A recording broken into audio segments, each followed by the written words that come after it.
केंद्र सरकार के द्वारा एडवोकेट एक्ट में संशोधन किए जाने का प्रस्ताव रखा गया है। उसके विरोध में आज जबलपुर, इंदौर और ग्वालियर हाई कोर्ट सहित सभी जिला अदालतों में वकील अपने न्यायालयीन कार्य से विरत रहे। हालांकि अदालतें खुली रही, लेकिन वकीलों ने पैरवी नहीं की।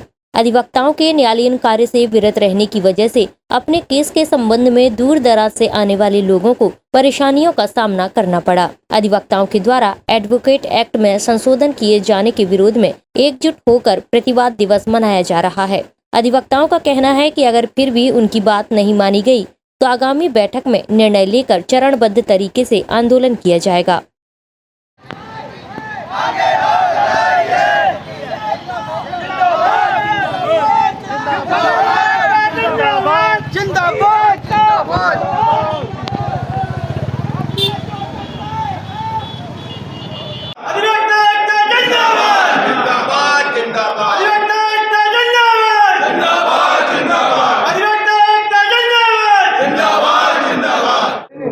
नहीं, हड़ताल वर्ड गलत है।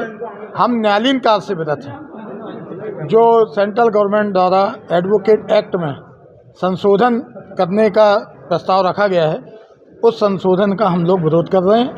जो एडवोकेट एक्ट बना है वो अपने आप में परिपूर्ण है और उसमें किसी प्रकार के जो अमेंडमेंट अभी ये ला रहे हैं, इनकी कोई आवश्यकता नहीं है। ये अमेंडमेंट सिर्फ अधिवक्ताओं को, जो एक स्वतंत्र निकाय है, स्वतंत्र हैं, उन्हें एक पिंजरे का पंछी बनाने का प्रयास किया जा रहा है, जो कि सफल नहीं होगा।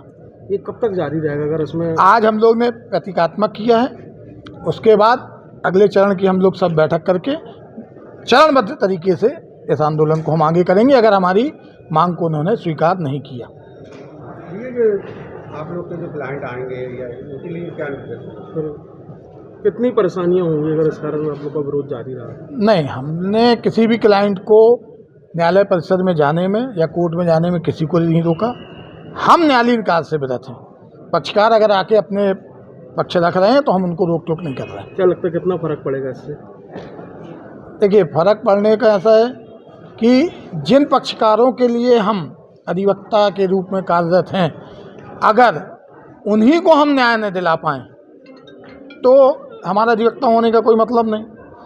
इस एक्ट में ये व्यवस्था है कि अगर हम अपने पक्षकार के लिए पैरवी कर रहे हैं और अगर सामने वाला पक्षकार जीत जाता है तो दूसरे पक्षकार के वकील की आपको उनकी जो योग्यता है उस पर प्रश्न चिन्ह लगाने वाली बातें इसमें रखी गई हैं। तो ऐसे में तो डरा के, आप दबा के, तो स्वतंत्र रूप से हम पक्षकार के लिए पैरवी कर नहीं पाएंगे तो हम उनको न्याय कैसे दिलाएंगे। इसलिए मैं तो समझता हूँ कि समस्त पक्षकार एवं भारत के सभी नागरिकों को हमारा समर्थन करना चाहिए। जैसा कि आप सभी को ज्ञात है कि विगत 10 वर्षों से अधिवक्ताओं द्वारा एक मांग की जा रही है प्रोटेक्शन एक्ट से संबंधित। उस पर तो कोई कार्रवाई शासन के द्वारा की नहीं गई आज तक एडवोकेट प्रोटेक्शन एक्ट हम लोगों को नहीं मिल पाया। और एक नया संशोधित एडवोकेट एक्ट में एक संशोधन उनके द्वारा जो तैयार किया गया है, जिसे हम एक काले कानून के रूप में मानते हैं। और जिला अधिवक्ता संघ के नेतृत्व में अध्यक्ष श्री मनीष मिश्रा जी के नेतृत्व में हम लोग उग्र आंदोलन के लिए भी तैयार हैं। अगर 28 तारीख या उसके आगामी तिथि में इस बिल को शासन के द्वारा धोखे से भी पास करने का प्रयास किया गया तो उसमें जो भी प्रयास हो सकेंगे, जो उग्र आंदोलन, जेल जाना, हर प्रक्रिया को अपनाने के लिए हम लोग तैयार हैं और ऐसे काले कानून को हम लोग बर्दाश्त नहीं करेंगे। लगभग कितने वकील सम्मिलित हुए? आज लगभग 2,500 से 3,000 एडवोकेट हम लोग के साथ थे। इसमें हम लोग एडवोकेट सीनियर बार, मध्य प्रदेश उच्च न्यायालय अधिवक्ता संघ, जिला अधिवक्ता संघ, तीनों के संयुक्त तत्वाधान में न्यायिक कार्य से विरत का कार्य किया गया है। और लगभग 15 से 18 जिलों में भी इसी प्रकार की हड़ताल की रूपरेखा है और वहाँ भी इस प्रकार के कार्य चल रहे हैं। SK news live, Jabalpur.